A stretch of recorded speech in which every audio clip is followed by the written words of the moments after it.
Hello, I'm back again. In this little article that I came across, I wanted to talk about Kshama Sawant and why Seattle's labor unions are ditching her. They are going for greener pastures. They gave her a shot. Now, I'm not downing Kshama Sawant. I am sure that she means well. I know deep down she probably means really well. She has a very hard time getting her thoughts into practice. Like, she sees things in her head, it sounds great, and it may even sound great on paper, but it's not going to sound too great when you try to put those theories into practice. Now, this is a person's perspective. It's from Cairo Radio. It says here, as Seattle City Council endorsements have poured in, a curious trend has emerged. Many of the Seattle labor's unions who in the past have largely backed Kshama Sawant are jumping ship to other candidates. Sawant had all the support at one time. She systematically alienated a lot of people with her views and has lost that support. Construction Trade Council Executive Secretary Monty Anderson told Cairo Radio. Now, you can have the best intentions. You can really have the greatest. And a lot of people have said that my videos are ranty, that I do nothing but rant and rave. I took that and I thought about it, and that is true. A lot of my videos are ranty and ravey because actually I'm just talking to you, the YouTuber, and the Seattleite, and the world citizen, the citizen of the world. I'm talking to you about a city that I love desperately that's falling apart drastically, and a city that I love drastically that's falling apart desperately in need of help. And it's like the city doesn't want to help itself. The citizens doesn't want to do nothing. But with Kshama Sawant, she comes off very thick and heavy-handed. She bullies people. She doesn't mean to. That's the way she is. She bullies people. It's like she's fighting to earn her right at the table and to get people to take what she says to heart and focus on what she does. But you can't pull out a bullhorn and force your way around. You cannot do that. It doesn't work. You gain more flies with honey than you do with vinegar. Here it says, one by one, a handful of Seattle unions have thrown their support behind District 3 candidate Zachary DeWolf, including Teamsters, Ironworkers, and MLK Labor, the main body of labor organization in King County. While roughly 12 unions still officially support her, the crack in the relationship between Sawant and organized labor have been forming for a while now. That includes the recent head tax controversy of 2018, which will go down in history as the great controversy of 2018. Endorsements roll in for Seattle Council races. It says what happened was she started getting in between the relationship between our end users, the City of Seattle, King County, Amazon, and other builders, described Anderson. We asked her to stay out of that, and she didn't. So that was where the initial rub came with us. She decided that she was going to force her way into the table and then dictate terms when she had no real business being at that table.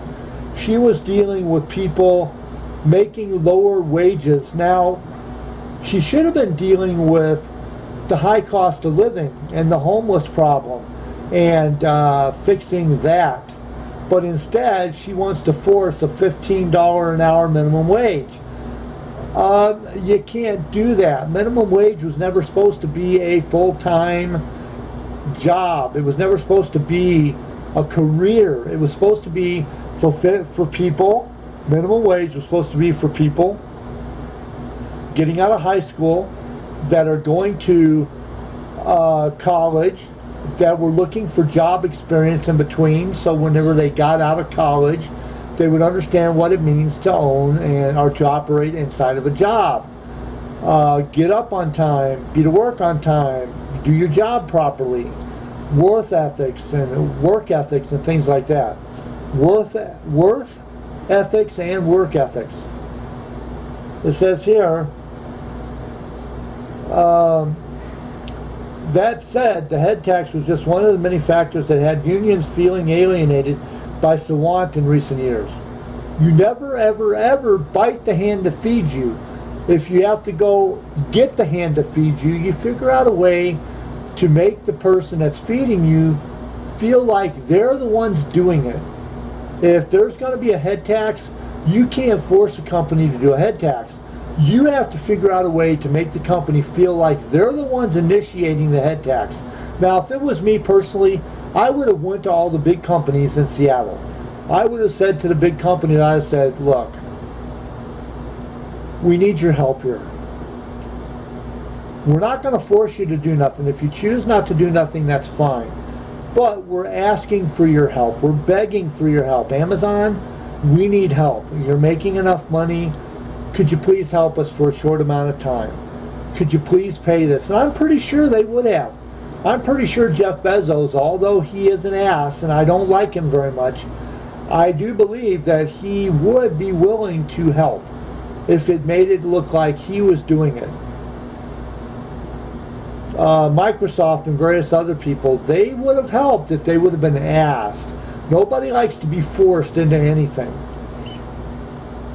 It says here, where we had to break ties is when she started messing with the new police station in 2016.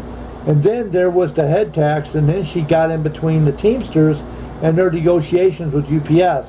Those were all things that we feel a local politician should not be messing with, said Anderson, and that's true. They should not. You're supposed to help facilitate business in the city, and we felt that she was doing the opposite.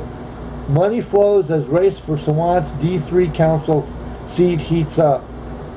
Meanwhile, DeWolf has continued to gain momentum, even garnering endorsements from current city council members Lorena Gonzalez and Teresa Masquati, as well as the City Police Officers Guild. DeWolf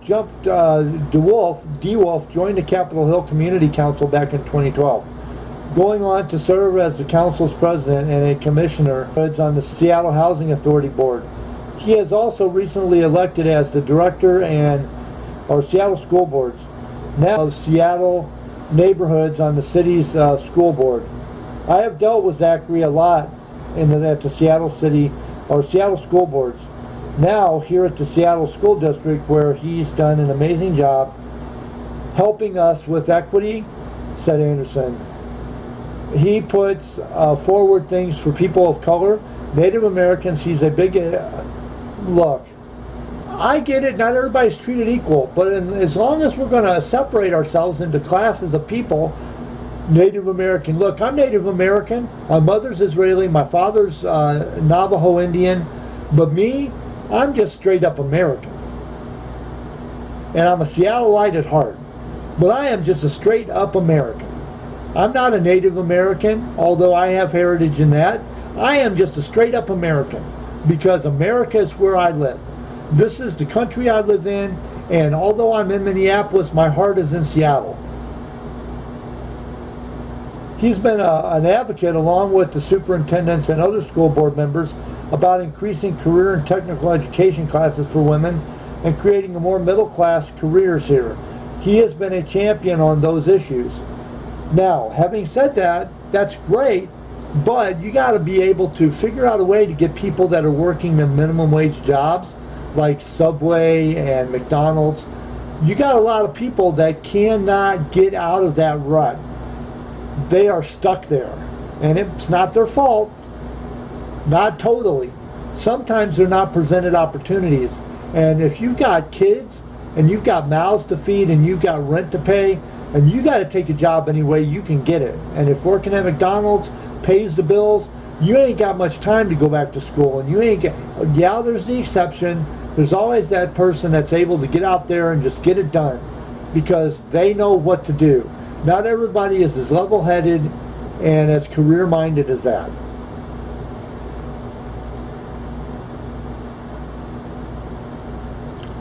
Having said that, that's a little piece of why Kshama Sawant is being alienated by the unions. Actually, she's alienating herself. She wants to be the savior of Seattle, but she's going about it the wrong way. There's only one savior, in my opinion, and that is Jesus Christ. Not to bring religion into it, but that's who I go to when I need help, when I need guidance and counsel, whenever I'm feeling down and I'm feeling disgusted. I pray for Seattle all the time. I pray for the city council members. I do. I pray for the citizens of Seattle. I really do. And it's one of those things to where she wants to just be the savior of Seattle, and it's not working out. They gave her 2 tries, and she's not really producing anything at all.